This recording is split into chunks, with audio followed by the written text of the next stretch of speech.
कहते हैं सुहाग का जोड़ा बड़ी मन्नतों मुरादों से हासिल होता है, इसीलिए इसकी एक खास अहमियत हुआ करती है।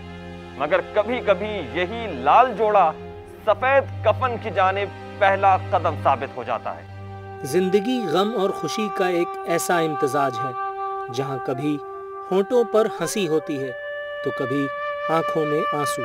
ये दिलसोज कथा है उस दुल्हन की जिसका आगाज तो सुहाग के सुर्ख जोड़े से हुआ, मगर इख्तिताम हुआ कब्र की गहराइयों पर।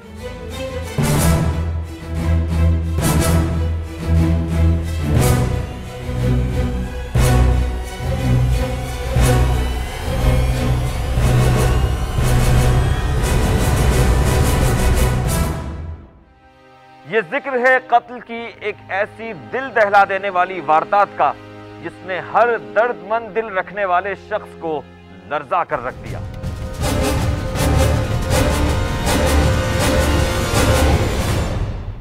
ये कहानी है नॉर्थ नाज़िमाबाद टाउन की रहायशी तूबा की, जिसने बड़े अरमान से अपने इज़्दिवाजी सफ़र का आगाज़ किया, ये सोचकर कि शायद उसका हर अमल, हर समझौता उसकी ज़िंदगी को खुशियों की रिदा बख्शेगा। मगर मासूम तूबा ये नहीं जानती थी कि वो अपनी आंखों में मुस्तकबिल के सुहाने ख्वाब सजाए। जिस घर जा रही है वही एक रोज़ उसका मरकद बन जाएगा। 22 जनवरी को मैंने अपनी बेटी की शादी मोहम्मद आसिफ के साथ की थी।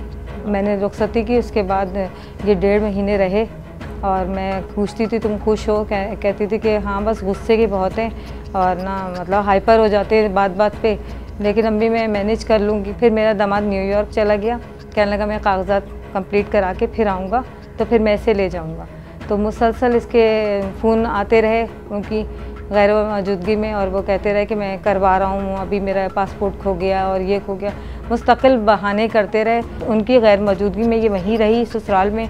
उन लोगों ने जितना हो सका और इसके साथ जुल्म किया। वो भी मुझे बुध वाले दिन जब बहुत बुरे हुलिये में ये 9 बजे आई है तो उसे निकाल दिया नंगे पैर इन लोगों ने। और मैंने पूछा तो यही कहा कि अम्मी वो मतलब यानी कि मैंने अल्ट्रासाउंड कराया था तो पता चला कि बच्ची है। तो उन्होंने कुछ ज़्यादा ही मुझ पर जुल्म की इंतहा कर दी कि अम्मी मुझसे बर्दाश्त नहीं हो रहा। जितना टॉर्चर वो कर सकते थे करा है और अपने बेटे से भी कराया और मतलब यानी नंदे भी मुझ पे करती थी। मेरे ससुर तो मेरे जान के ही पीछे पड़ गए थे कि जब उन्होंने मुझे निकाला है तो अम्मी पूरा मोहल्ला जमा था।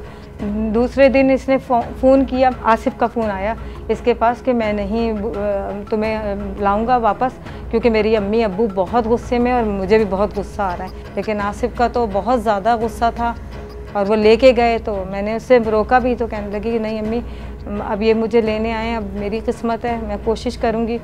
लेकिन मुझे ये नहीं पता था कि इस तरह ये लोग करेंगे कि इतनी देर उन्होंने रखा और मुझे फ़ोन करके कहा कि इसकी तबीयत ख़राब हो गई, आप आ जाएं।